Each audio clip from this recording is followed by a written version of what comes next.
Hello dear friends, സ്വാഗതം. ഇന്നലെ മുതൽ ഒരുപാട് ഫോൺ കോളുകൾ വരുന്ന രണ്ട് വിഷയം എല്ലാവരിലേക്കുമായിട്ട് അതിൻ്റെ മറുപടി എത്തിക്കാൻ വേണ്ടിയിട്ടാണ് ഈ ഒരു വീഡിയോ ചെയ്യുന്നത്. ഈ യുദ്ധം മുറുകിയതിന് പിന്നെ ഒരുപാട് പ്രശ്നങ്ങളായതിൽ പിന്നെ ഒത്തിരി പേര് നാട്ടിൽ നിന്നും ഇവിടെ നിന്നും വിളിച്ച് ചോദിക്കുന്ന രണ്ട് ചോദ്യങ്ങളാണ്. ഒന്ന്, നമ്മളുടെ എംപ്ലോയർമാർ നമ്മളുടെ കൂടെ സേഫ്റ്റി റൂമിലേക്ക് വരാനായിട്ട് മടിച്ചാൽ നമുക്ക് അവരെ ഒറ്റയ്ക്കിട്ടിട്ട് നമുക്ക് തന്നെ പോകാൻ പറ്റുമോ ഇല്ലയോ എന്നുള്ളതും, പിന്നെ നാട്ടിലേക്ക് പോയിരിക്കുന്നവർ അവരുടെ റീ എൻട്രികൾ തീരാറായി, എയർപോർട്ട് അടച്ചിരിക്കുന്നു, അപ്പോൾ തിരിച്ചു വരുന്നതിനെ കുറിച്ചുള്ള ബുദ്ധിമുട്ടുകളും. ഈ രണ്ട് വിഷയത്തെക്കുറിച്ചും പല സമയത്തും ഫേസ്ബുക്ക് പോസ്റ്റുകളിൽ കവലോ അവേത് റിപ്ലൈ കൊടുത്തിരിക്കുന്നത് നമ്മുടെ ശ്രദ്ധയിൽ പെട്ടിട്ടുണ്ട്. അതിന് മറുപടി പറയാൻ അറിയാമെങ്കിലും ഞാൻ അവരോട് എല്ലാവരോടും പറഞ്ഞു, നാളെ വൈകുന്നേരം വരെ വെയിറ്റ് ചെയ്യൂ, ഞാൻ കവലോവിതുമായിട്ട് ഈ കാര്യം സംസാരിച്ചതിന് ശേഷം മാത്രം അവരുടെ അനുവാദത്തോടു കൂടി അതിന്റെ മറുപടി തരാമെന്ന് പറഞ്ഞിരുന്നു. ഇന്നലെ വെള്ളിയാഴ്ചയായിരുന്നു. ഒരുപാട് ഫോൺ കോളുകൾ ആയപ്പോൾ തന്നെ ഞാൻ അവർക്ക് മെസ്സേജ് ഇട്ടിരുന്നു, ഇന്ന് വൈകുന്നേരം എൻ്റെ മെസ്സേജ് കാണുമ്പോൾ തന്നെ എന്നെ ഒന്ന് തിരിച്ചു വിളിക്കണേന്ന്. അതേപോലെ തന്നെ ഇന്ന് വൈകുന്നേരം ഷബാത്തിന്റെ ടൈം കഴിഞ്ഞപ്പോൾ എൻ്റെ മെസ്സേജ് കണ്ടപ്പോൾ തന്നെ അവരെന്നെ വിളിച്ചു. അവരുമായിട്ട് സംസാരിച്ച് അവരുടെ അനുവാദത്തോടു കൂടിയാണ് ഈ രണ്ട് വിഷയങ്ങൾക്കുള്ള മറുപടി, അവരുടെ മറുപടിയാണ് ഞാൻ നിങ്ങളിലേക്ക് എത്തിക്കുന്നത് കേട്ടോ. ഒന്ന്, നമ്മളുടെ എംപ്ലോയർമാർ നമ്മളുടെ കൂടെ വരാൻ മടിച്ചാൽ നമുക്ക് തന്നെ പോകാമോ? ഹ്യൂമൻ റൈറ്റ്സ് ലോ പ്രകാരം നമുക്കതിനുള്ള അനുവാദം ഉണ്ട്.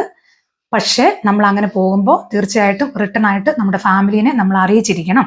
നിങ്ങളുടെ പേരൻസ് എൻ്റെ കൂടെ വരാനായിട്ട് മടിക്കുന്നു, പക്ഷെ എനിക്ക് എൻ്റെ സേഫ്റ്റി നോക്കണം, അതുകൊണ്ട് ഞാൻ പോവുകയാണ് എന്ന് അവരോട് മെസ്സേജ് ചെയ്ത് അല്ലെങ്കിൽ വിളിച്ചോ പറഞ്ഞ് നമ്മൾ ഇൻഫോം ചെയ്തിരിക്കണം. അത് നിർബന്ധമാണ്. അവരോട് ഇൻഫോം ചെയ്യാതെ നമ്മൾ അങ്ങനെ ഒറ്റയ്ക്കിട്ടിട്ട് പോവരുത്. പിന്നെ ഇതാണ് അവരുടെ മറുപടി. ഇതിനകത്ത് എനിക്ക് പറയാനുള്ള ഒരു കാര്യം, ഒത്തിരിയും പേര് നമുക്ക് നമ്മുടെ കെയർ ഗിവേഴ്സിന്റെ ഒരു പ്രശ്നം എന്നാന്ന് വെച്ചാൽ, നമ്മൾ നോക്കുന്ന എംപ്ലോയർമാരുമായിട്ട് നമ്മൾ ഭയങ്കരമായിട്ട് അറ്റാച്ച്ഡ് ആവും. നമ്മൾ നമ്മുടെ ഒരു കുടുംബത്തിലെ അംഗത്തെ പോലെ നമ്മൾ അവരെ സ്നേഹിക്കുകയും സംരക്ഷിക്കുകയും ചെയ്യുന്നത് കൊണ്ട് തന്നെ നമുക്ക് അങ്ങനെ ഒറ്റയ്ക്കിട്ടിട്ട് പോകാൻ ഒരു മടിയാണ്. ഇതൊരു കാര്യം. രണ്ടാമത്തെ കാര്യം, അങ്ങനെ പോയാലും അതുവരെ നന്നായിട്ട് നിന്നിരുന്ന എംപ്ലോയർ നാളെ നമ്മളോട് എങ്ങനെ പെരുമാറും എന്നൊരു പേടി നമ്മുടെ മനസ്സിലുണ്ടാവും. അങ്ങനെയൊക്കെയുള്ള റിയാക്ഷൻസ് എംപ്ലോയർമാരുടെ ഭാഗത്തു നിന്ന് ഉണ്ടാവും എന്നുള്ള കാര്യം നമ്മൾ മനസ്സിൽ വെക്കണം. ഇതൊക്കെ ഇതിനകത്തുള്ളതാണ്. ഇങ്ങനെയുള്ള ഫാക്റ്റൊക്കെ നമ്മൾ അംഗീകരിച്ചേ പറ്റുള്ളൂ. പ്രത്യേകിച്ച് ഇങ്ങനെ ഒരു സാഹചര്യം വരുമ്പോൾ നമ്മൾ നമ്മുടെ കാര്യം നോക്കണം, നമ്മളെക്കുറിച്ച് ചിന്തിക്കണം. നാളെ നമുക്ക് എന്തെങ്കിലും പറ്റിയാൽ എല്ലാ ഫാമിലിയും ഏജൻസിയും ഒന്നും നമ്മളുടെ ഉത്തരവാദിത്വം ഏറ്റെടുക്കുകയോ നമ്മുടെ കൂടെ നിൽക്കുകയോ ചെയ്യില്ല. നമ്മളുടെ കാര്യം നമ്മൾ തന്നെ നോക്കണം, നമ്മൾ തന്നെ നമ്മളെ ടേക്ക് കെയർ ചെയ്യണം. അപ്പോൾ തീരുമാനങ്ങൾ എപ്പോഴും അവരവരുടേതാണ്. പക്ഷെ നിയമപ്രകാരം നമുക്കങ്ങനെ എംപ്ലോയറെ ഒറ്റയ്ക്ക് ആക്കിയിട്ട് പോകാനുള്ള അനുവാദം ഉണ്ട്.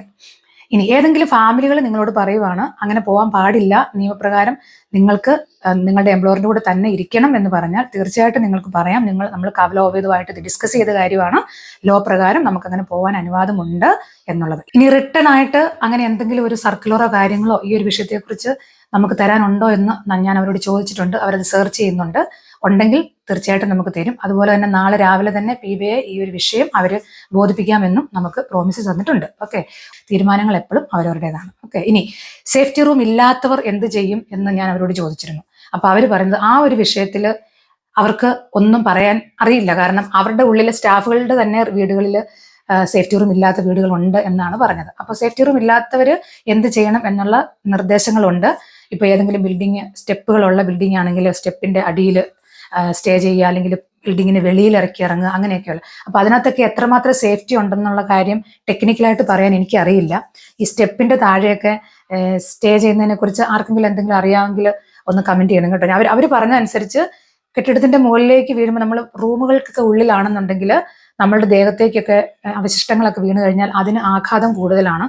പക്ഷെ സ്റ്റെപ്പിന്റെ ഒക്കെ താഴെ നിന്നാൽ അത് കുറവാണ് എന്നൊക്കെയാണ് അവർ പറയുന്നത്. എനിക്ക് അതിനെക്കുറിച്ച് ടെക്നിക്കലായിട്ട് അറിയില്ല അധികം.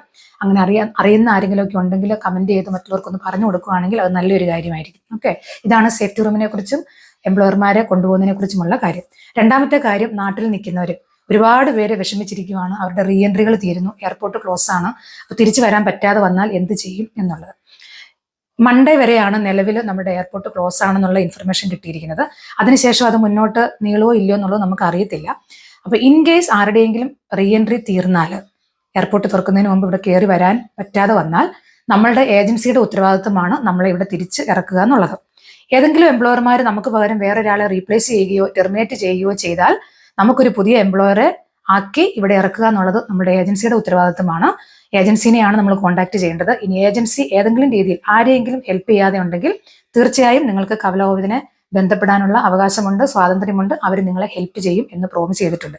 പ്രത്യേകിച്ച് ഇങ്ങനെ ഒരു യുദ്ധ സാഹചര്യത്തിൽ ഇത് നമ്മളുടെ കുഴപ്പം കൊണ്ട് സംഭവിക്കുന്നതല്ല.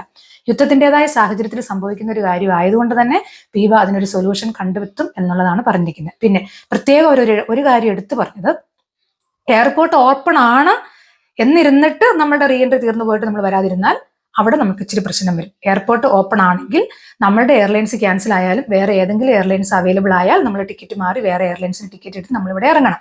അതേസമയം എയർപോർട്ട് ക്ലോസ് ആണെങ്കിൽ തീർച്ചയായും നമ്മൾക്ക് അതിനുള്ള സഹായം ആർക്കെങ്കിലും ഏജൻസി സഹായിക്കാത്തവരുണ്ടെന്നുണ്ടെങ്കിൽ കവലോപതി സഹായിക്കാം എന്ന് പ്രോമിസ് ചെയ്തിട്ടുണ്ട്. അപ്പം നാട്ടിലുള്ളവർ സമാധാനമായിട്ടിരിക്കുക.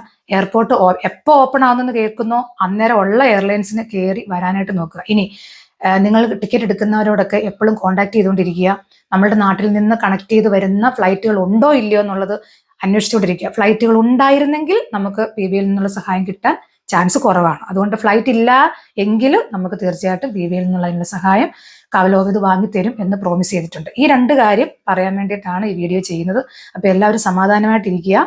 നാട്ടിൽ നിന്ന് ഒരുപാട് പേര് ഫോൺ കോൾ ചെയ്യുന്നുണ്ട്. അപ്പം നിങ്ങളുടെയൊക്കെ അറിവിൽ ആരെങ്കിലുമൊക്കെ നാട്ടിൽ പോയിട്ടുണ്ടെങ്കിൽ ഈ ഒരു അറിവ് അവരിലേക്ക് എത്തിക്കാനായിട്ട് ശ്രമിക്കുക. എല്ലാ കോളുകളും ഇപ്പം നമുക്ക് എടുക്കാൻ പറ്റിയെന്ന് വരത്തില്ല. എല്ലാവരോടും ഇരുന്ന് സംസാരിക്കാനും സമയം കിട്ടത്തില്ല. അതുകൊണ്ടാണ് ഈ വീഡിയോ ആയിട്ട് ചെയ്യുന്നത്. ആരെങ്കിലും വിളിച്ചാൽ ഈ വീഡിയോ അങ്ങ് ഇട്ട് കൊടുക്കാമല്ലോ എന്ന് വിചാരിച്ചിട്ട്. അപ്പം നിങ്ങൾ ഈ വീഡിയോ കാണുന്നവർ ഈ ഒരു വിഷയം മനസ്സിലാക്കി വെച്ചിട്ട് നിങ്ങളുടെ അറിവിലുള്ള ആരെങ്കിലുമൊക്കെ ഇതുപോലെ വിഷമിക്കുന്നുണ്ടെങ്കിൽ ഈ അറിവ് പറഞ്ഞു കൊടുക്കാനായിട്ടും ശ്രമിക്കുക. അപ്പം എല്ലാവരും സേഫായിട്ടിരിക്കൂ. പരസ്പരം പ്രാർത്ഥിക്കാം, പരസ്പരം ചേർത്ത് പിടിക്കാം. ഈ ഒരു സമയത്ത് നമുക്കത് മാത്രമേ ചെയ്യാനായിട്ട് പറ്റുള്ളൂ. എല്ലാവരും സേഫായിട്ടിരിക്കുക. നല്ലത് വരട്ടെ. പ്രാർത്ഥിക്കുക. ബൈ.